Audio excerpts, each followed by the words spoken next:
Hello बच्चों, let's read this question. The question say that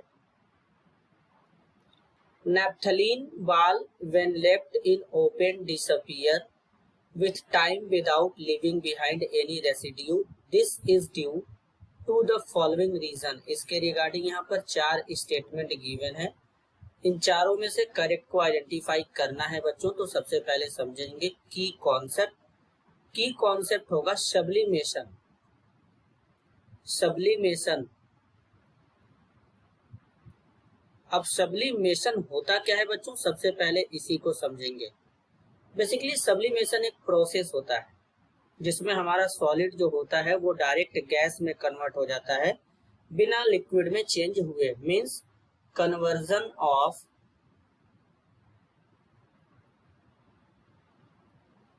a substance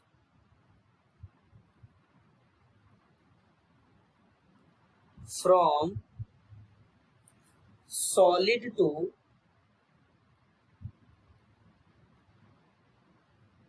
gaseous state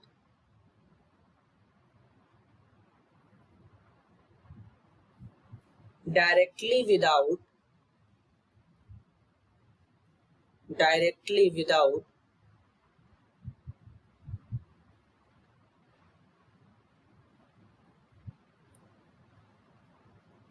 it becoming a liquid.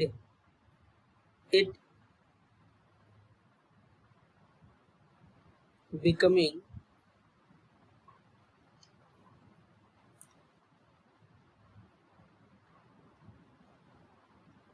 a liquid is called sublimation.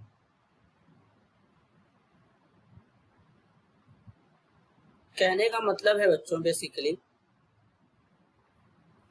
जो substance होते हैं, जैसे हमारे पास normally क्या होता है कि कोई सॉलिड है, जब उस सॉलिड को हीट करते हैं, डेल्टा बना है मतलब बच्चों इसका मतलब होता है हीट करना। तो ये पहले लिक्विड में कन्वर्ट होता है और देन लिक्विड को जब हीट करते हैं तो ये गैस में यानी वेपर में कन्वर्ट होता है। ये प्रोसेस होता है। लेकिन सब्लिमेशन में बच्चों क्या होता है कि अगर हम यहाँ पर किसी सॉलिड को हीट कर रहे हैं तो वो डायरेक्ट गैस में कन्वर्ट हो रहा है, और अगर गैस को कूल भी करेंगे बच्चों तब भी ये डायरेक्ट किसमें कन्वर्ट होगा, सॉलिड में कन्वर्ट होगा। तो इस प्रोसेस को सब्लिमेशन कहते हैं।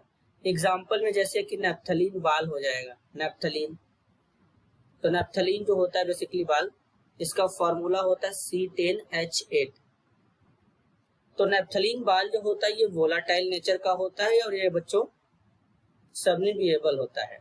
तो पहले स्टेटमेंट बोला गया naphthalene is volatile in nature, ये भी करेक्ट है। बी में बोला गया naphthalene balls vapour pressure is high, ये गलत है बच्चों। सी में बोला गया नैप्थलीन बाल अंडरगो कंडेंसेशन रिएक्शन, बच्चों कंडेंसेशन नहीं हो रहा है यहाँ पे।